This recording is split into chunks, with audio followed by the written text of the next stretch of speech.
Good morning everyone, Gadget here with another video, and we are continuing the Capture One Pro Bootcamp. In this episode, we're gonna talk about sessions versus a catalog and what that actually means.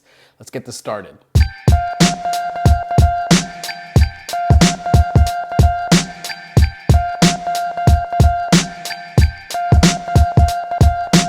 Welcome back everyone. So if you don't know by now, I am putting together a catalog, no pun intended, of Capture One Pro videos. The goal is to keep them under 5 minutes. I'm gonna try my best, and each episode we talk about a specific tool or a feature or some unique workflow. And the goal of all this is to get you comfortable using Capture One Pro. It's the de facto tool for many professionals in the industry, and I wanna make sure that I share my knowledge of this program with you so you guys really feel confident navigating this space. So that out of the way, let's get this started.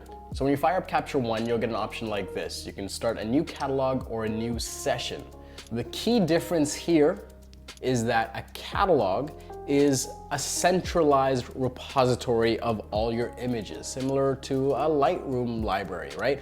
All your images, wherever they may be, Capture One will look at them and organize them into a single library that you can organize into folders and albums and collections and all that kind of stuff. So if you like that idea where all your images are in a single unified space, you can go with the catalog route. When I started Capture One, I used catalogs because mentally that's what made sense to me transitioning from Lightroom to Capture One. However, I always wanted to get to know sessions, and it took a while to just kind of do the gymnastics of understanding it. But how sessions works is that every photo project you undertake is siloed. It's treated as its own mini library, if you will. And the nice thing with this is that, well, you don't have to load your entire library every time you're going to work. There's efficiencies there. But also in your editing process, it's more focused, and the foldering system actually moves your raw files accordingly so that everything in a session is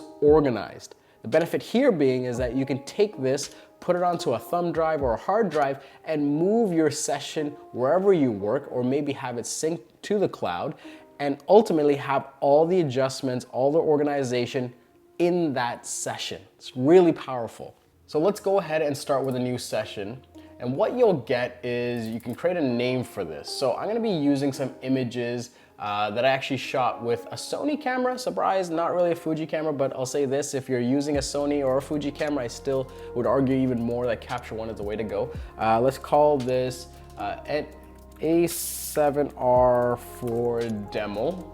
And once you have a name, you can choose a location of where you want to put it. So I have a solid state storage here.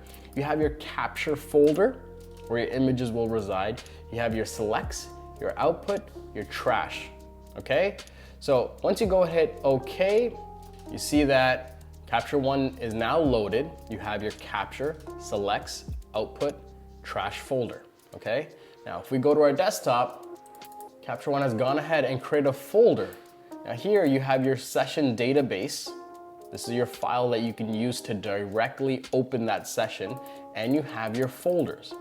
Now, if you go and import your images, what that will do is import all your images into this folder here.